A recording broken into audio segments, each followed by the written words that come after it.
Yayoi Kusama. Yayoi Kusama was born to a wealthy family in Japan that sold flowers and flower nurseries. She first reported her hallucinations at age 10, when the flowers in her garden began speaking to her. She then began to paint and draw her hallucination to the extent where she was painting 70 watercolors a day. However, her mother was not in support of her passion and destroyed her art materials in the belief that one day she'd need to marry a wealthy man and be a good wife to honor their family. After World War II, Kusama felt the need to move away from her family at the advice of her psychiatrist to start a new life where she was free to create and live independent of her family's demands. In 1948, she enrolled in Kyoto's Municipal School of the Arts, and by 1950 she was presenting her first solo exhibitions in Tokyo and Matsumoto. In 1957, she left for America with drawings in kimonos and the intent to sell either to begin funding her creation of art and lifestyle in New York City. She moved to New York to pursue art and had much of her art plagiarized by famous men, so that she received no credit. This took a large toll on her mental health. During the 50s and 60s, some of her most politically motivated and avant-garde performance art was being done on the streets of Manhattan. These happenings gave her art much publicity in the US, but much shame from her family back home, which resulted in her attempting suicide. In the 1960s, she began a relationship with fellow artist Joseph Cornell, who was 26 years older than her and would remind her daily of his affection with phone calls, notes, gifts, and drawings. In 1973, following the death of her lover, Joseph Cornell, she returned to Japan and has lived there permanently since. She was in and out of mental health facilities due to declining health until 1977, when Kusama permanently admitted herself to the Seiwa Mental Hospital in Japan. Kusama is an avid anti-war activist, which was displayed in her art protesting the Vietnam War in the 60s and memorializing the victims of Hiroshima and World War II. These are just two of her paintings in which she emphasized the destruction and devastation in the aftermath of Hiroshima, which she lived in Japan during. During the 60s, pop art was a movement that was mainstreaming the commonly seen people and novelties of everyday life. It was bright and mass-produced, so it was seen everywhere from magazine covers to posters on bedroom walls. Andy Warhol and Roy Lichtenstein were just two of the artists that pioneered the movement. Kusama was considered part of this movement and claimed Warhol plagiarized her print in 1963, though they did remain on good terms. Two other movements that were gaining momentum during the post-World War II Western world were conceptual art and assemblage. Ironically, Joseph Cornell, her platonic lover, is largely considered to be the father of the assemblage art movement. Though Kusama has never been exclusively associated with one movement, she was heavily involved with feminist art, minimalist art, and performance art.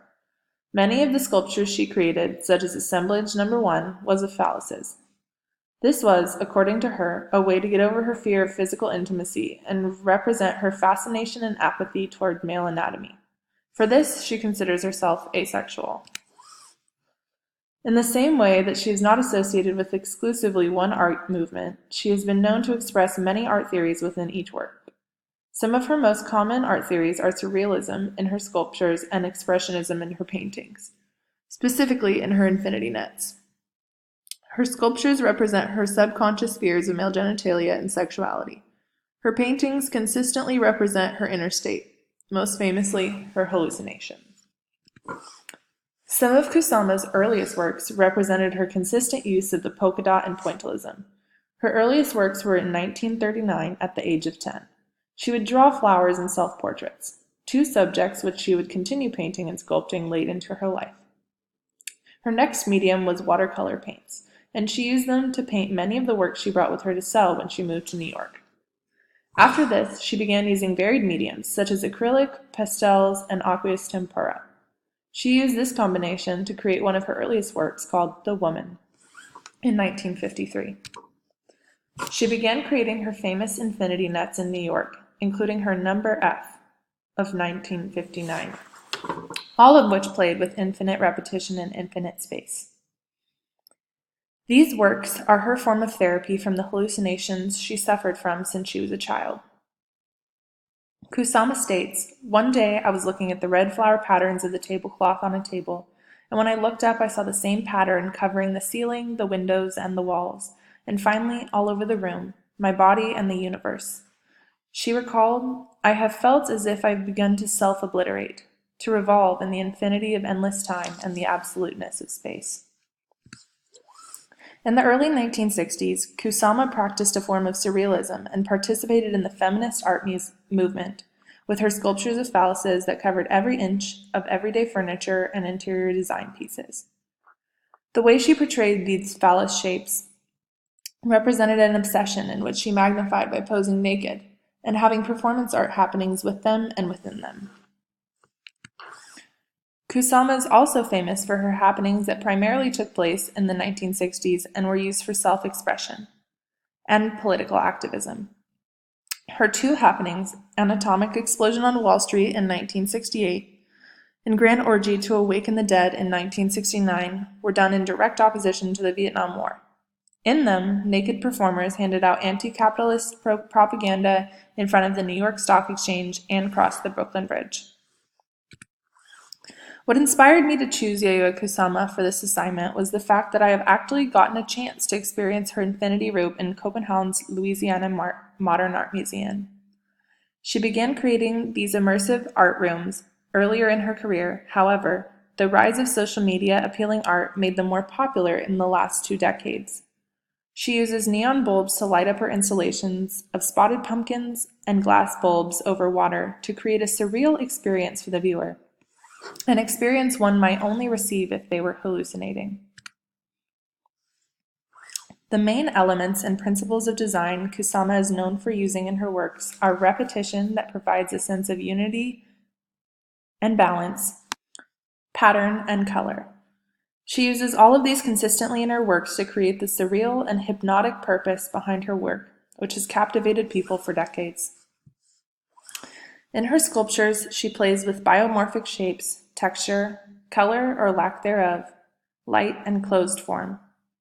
Her sculptures often represent natural things such as pumpkins, flowers, tentacles, or human appendages, so she plays with a lot of organic shapes, and in her later works, bright colors and her famous polka dot pattern.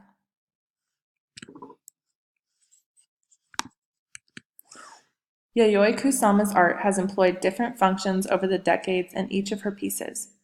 She uses self-expression in her infinity nets and sculptures. She makes art for public delight with her immersive installations. She has made art for commemorating the victims of Hiroshima, and she has made art for political protest with her performance art pieces in opposition of the Vietnam War. And though she has professed she rarely creates with these things in mind, she receives criticism along the structured lines of these functions regularly. Claes Odenberg, Kusama's neighbor in America and fellow soft sculpture artist, stated, "My impression of Kusama was that she didn't have the kind of mind that was identified with movements. She just went her own way, but she probably also picked up things that were around her without realizing it, or maybe she came to the same conclusions." The Alexandra Monroe blog adds to this by saying, "In order to determine which strategies Kusama picked up, which she bypassed and which she came to independently, we must relate her work to avant-garde movements with which she intersected. This includes her interaction with post-war surrealism and the anti-art movements in Japan, with pop-up minimalism and psychedelic art in New York, with monochrome painting at the Zero, Null and Nouveau Realistes groups in Europe during the 1960s. Ultimately, Kusama is best understood as an original, independent artist whose work prefigures some and relates to several styles, but resists fitting in with any one modernist movement." This review is an unbiased critic of Kusama's body of work, and while the majority of critics review Kusama's work favorably or without opinion, there are few that don't see the beauty and passion her work entails. Overall, Kusama does seem to agree that this work is of her own mind and not of any specific art movement. In conclusion, Kusama has insisted throughout her life her art is overall for herself, and even if no one in the world were to see it, she would still create every day, healing herself in the process.